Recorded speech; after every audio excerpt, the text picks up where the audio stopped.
Terkena bibirku, kila Aileen kemudian, lengkap dengan bibirnya yang mengerucut tanda kesal. Ada-ada saja, balas Nora, dia sampai geleng-geleng kepala sendiri. Di kantor sempat-sempatnya makan kepiting. Makanan seperti itu cocoknya dimakan di luar kantor, Aileen seolah sudah menganggap kantor ini adalah rumahnya sendiri. Selesai jam istirahat Aileen dan Nora kembali melanjutkan pekerjaan mereka. Karena masih berstatus karyawan kontrak jadi mereka hanya membantu semua pekerja senior, kecuali jika diminta untuk mengerjakan sesuatu secara penuh barulah mereka bekerja lebih ekstra. Hari ini dan besok Aileen, Nora dan William hanya perlu memeriksa laporan mingguan, Senin rencananya mereka akan langsung ikut ke lokasi proyek. Aktivitas baru yang tentu membuat mereka bertiga bersemangat, jiwa muda yang senang dengan tantangan. Menjelang jam pulang kantor Nora mengajak Aileen untuk pergi ke kamar mandi dulu, bukan untuk pipis, melainkan merapikan make up yang sedikit berantakan. Awalnya Aileen menolak, merasa pekerjaan seperti itu hanya buang-buang waktu, lagi pula Aileen tidak menggunakan riasan yang mencolok. Tapi Nora juga bukan orang yang gampang menurut, meski Aileen menolak namun tetap dia paksa. Aileen, malam minggu besok aku dan Sheila akan pergi ke Paradise Club. Kamu mau ikut tidak? Tanya Nora, bicara sambil sibuk mengaca. Aileen sedang mencuci tangannya di wastafel. Di kamar mandi itu tidak hanya ada mereka berdua, tapi ada juga karyawan wanita yang lain. Aileen lantas menggeleng pelan, tanda menolak. Tidak mau, aku tidak diizinkan datang ke tempat seperti itu, jawab Aileen jujur. Kenapa? Ayahmu posesif ya? Sahut karyawan yang lain, terpaksa menyahut karena mendengar pula pertanyaan Nora. Iya kak, aku dilarang masuk ke klub malam, jawab Aileen jujur. Sayang sekali, padahal itu adalah tempat yang seru. Tidak semua orang di dalam sana mabuk, di sana hanya tempat bersenang-senang, jelasnya pula, lalu pergi keluar dari kamar mandi tersebut. Kini mengisahkan Aileen dan Nora saja di sana. Bilang saja kamu menginap di rumahku, jam 10 malam kita keluar, rayu Nora. Malas, balas Aileen singkat, Nora yang kesal langsung memukul lengan Aileen. Mereka benar-benar memiliki pemikiran yang berbeda. Sulit untuk menjadi kompak. Tapi sekarang keduanya sedang sama-sama berusaha untuk bisa jadi teman. Lupakan tentang klub malam, sekarang aku tanya, apa kamu tidak ingin punya pacar? Tanya Nora kemudian. Aileen tak menjawab, hanya mencebikkan bibirnya karena bingung mau jawab apa.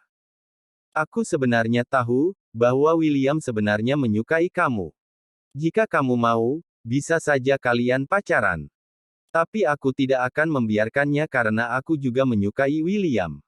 Maksudku, apa kamu benar-benar tidak tertarik sedikit pun dengan William? Tanya Nora lagi, dia sampai menghentikan aktivitasnya menggunakan lipstik saat menanyakan hal tersebut. Sebenarnya sudah sejak lama Nora ingin tahu tentang kisah cinta Aileen.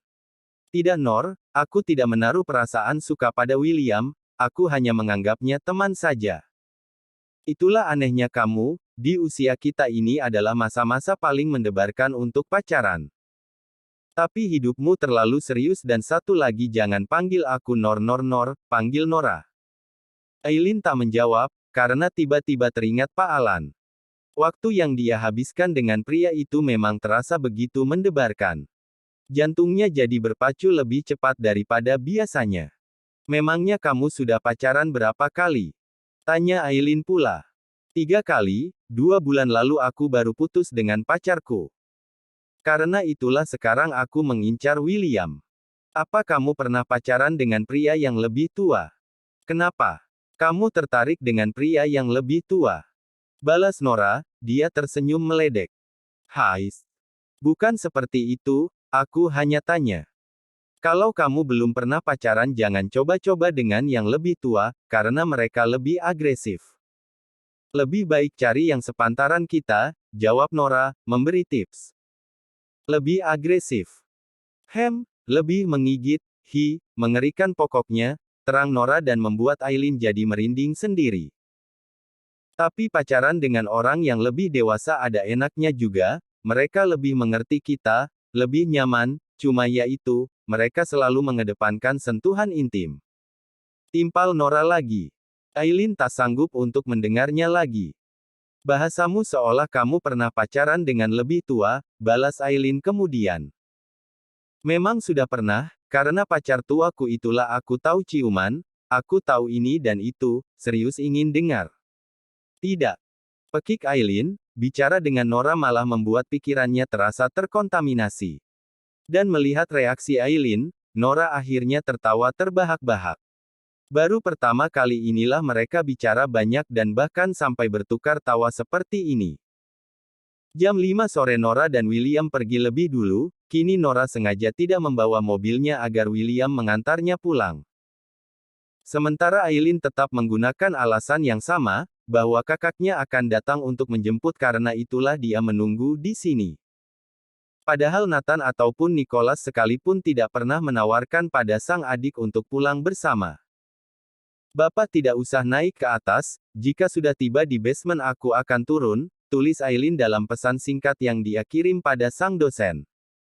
Gara-gara pembicaraannya dengan Nora di toilet tadi, kini dia jadi merasa lebih takut terhadap Pak Alan. Mulai membayangkan jika pria itu tiba-tiba berubah jadi beringas.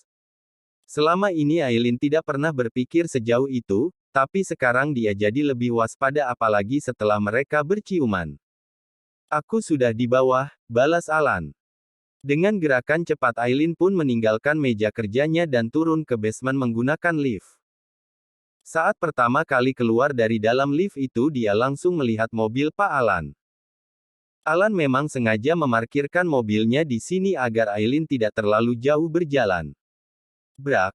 Suara Aileen menutup pintu. Tidak bisakah kamu menutup pintu dengan lebih pelan?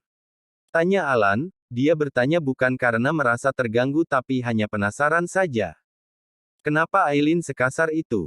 Maaf Pak, lain kali aku akan menutupnya lebih pelan. Tadi aku buru-buru, takut ada yang melihat aku masuk ke mobil ini, jelas Aileen. Dia duduk dekat sekali dengan pintu, seolah sedang menciptakan jarak dengan sang dosen.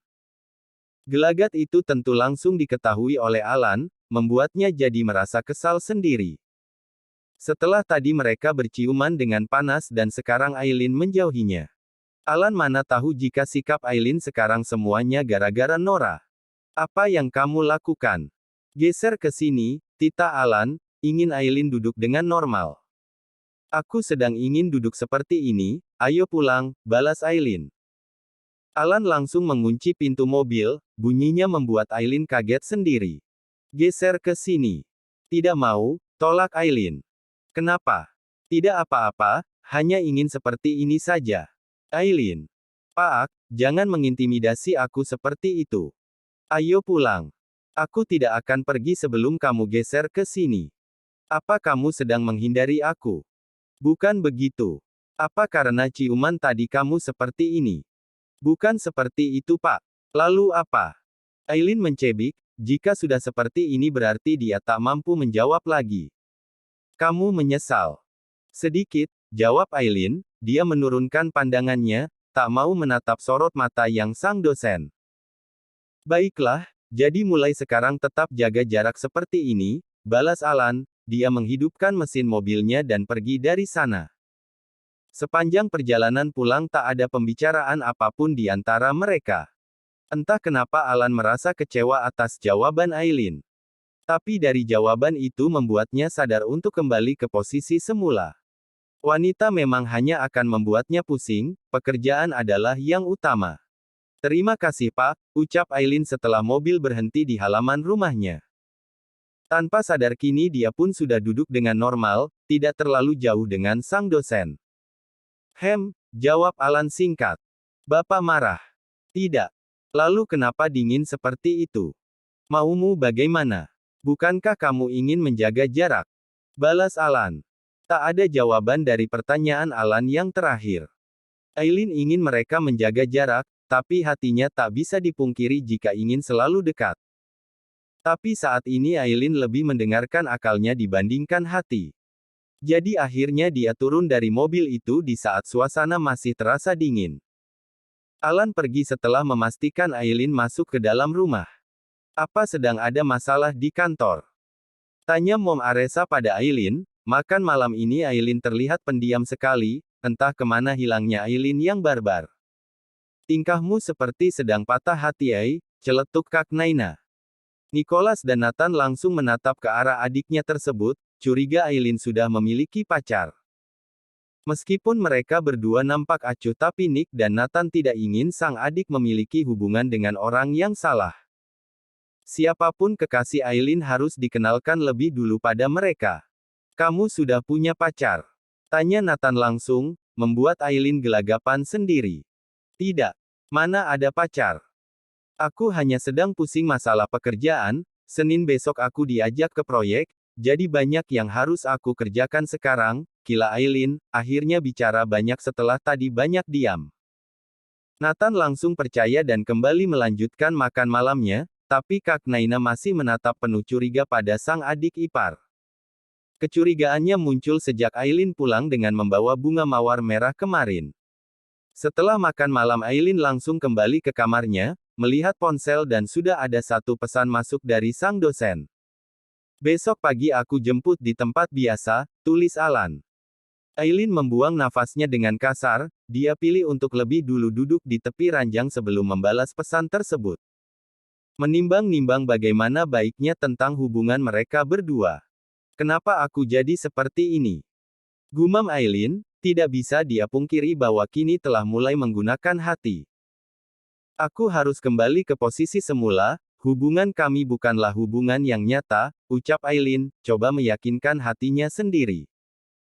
Aileen bahkan melepaskan gelang pemberian sang dosen dan menyimpannya di laci nakas. Setelahnya dia pun membalas pesan singkat tersebut. Tidak usah Pak, besok aku akan mulai membawa mobil, balas Aileen. Baiklah. Jawab Alan singkat dan membuat Aileen mencebik. Ingin menangis tapi tidak tahu apa alasannya. Pusing sendiri. Malam yang galau akhirnya berlalu, Aileen benar-benar membawa mobil untuk pergi ke kantor hari ini. Jam 8 dia sudah duduk di meja kerja, melihat ke ruangan sang bos dan tidak melihat Pak Alan di sana. Seharian ini Aileen menyibukkan diri dengan pekerjaan, meski beberapa kali memeriksa ponselnya berharap ada pesan masuk dari sang dosen. Jam 11 siang, akhirnya pesan yang Aileen tunggu-tunggu datang juga. Kamu makan siang di mana? Mau aku temani? Tanya Alan, kemarin secara tidak langsung mereka memang sudah sepakat untuk memberi jarak.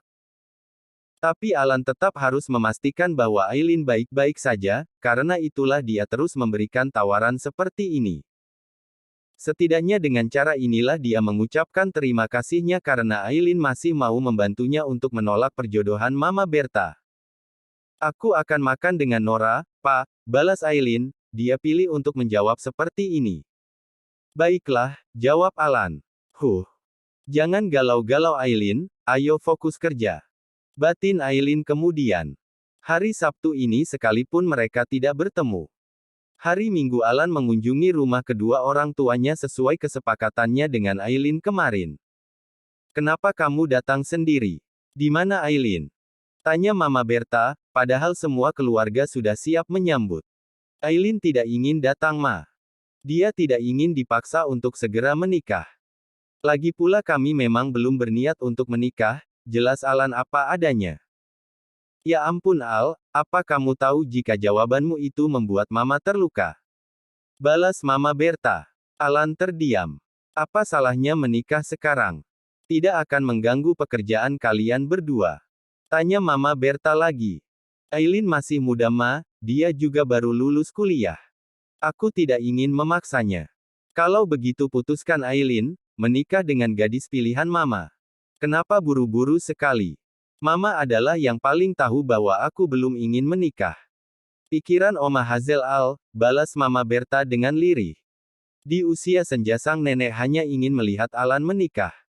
Tapi keinginan itu saja tak mampu dipenuhi oleh Alan. Aku tidak akan menikah jika bukan dengan Aileen, jika Mama tidak setuju dengannya, maka jangan paksa aku menikah dengan orang lain. Balas Alan. Mama bukannya tidak setuju Al, Mama hanya ingin kalian segera menikah. Ma, Aileen masih muda, aku mohon mengertilah. Kamu mengerti Aileen, tapi tidak mengerti nenekmu sendiri. Jika Aileen tidak ingin menikah, Mama akan tetap mencarikanmu jodoh, putus Mama Berta tak bisa diganggu-gugat. Mama beri waktu 1 bulan untuk kamu meyakinkan Aileen. Selebihnya biar Mama yang atur, putus Mama Berta.